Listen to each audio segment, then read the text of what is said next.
بسم اللہ الرحمن الرحیم۔ السلام علیکم ورحمۃ اللہ وبرکاتہ۔ میرا نام ہے محمد ذبیح اللہ اور آپ کا ایک بار پھر سے خیر مقدم ہے وضو کا بیان کے ایک اور نئے ایپیسوڈ میں۔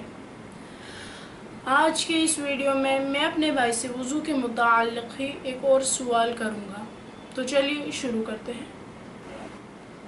السلام علیکم ورحمۃ اللہ وبرکاتہ۔ وعلیکم السلام ورحمۃ اللہ وبرکاتہ۔ تو میرا آج کا سوال یہ ہے کہ وضو میں کتنے مکروہات ہیں اور کون کون سے؟ بسم اللہ الرحمن الرحیم۔ ویسے تو وضو میں 4 مکروہات ہیں، لیکن سب سے پہلے میں یہ بتا دوں کہ مکروہ کام وہ کام ہوتے ہیں جن سے ثواب میں فرق پڑتا ہے۔ اب میں بتاتا ہوں کہ مکروہ کام وضو میں کون کون سے ہوتے ہیں۔ نمبر 1، ناپاک جگہ پر بیٹھ کر وضو کرنا۔ نمبر 2، سیدھے ہاتھ سے ناک صاف کرنا۔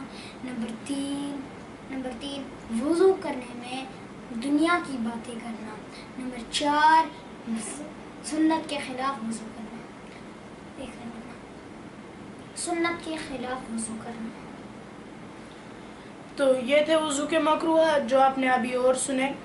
اسی طرح اسلام سے متعلق جانکاری پانے کے لیے ہمارے چینل کو سبسکرائب کر کے نوٹیفیکیشن بیل کو آل پر سیٹ کر دیں تاکہ آپ کو ہمارے آنے والی ہر ویڈیو کی نوٹیفیکیشن سب سے پہلے ملے۔ السلام علیکم ورحمۃ اللہ وبرکاتہ۔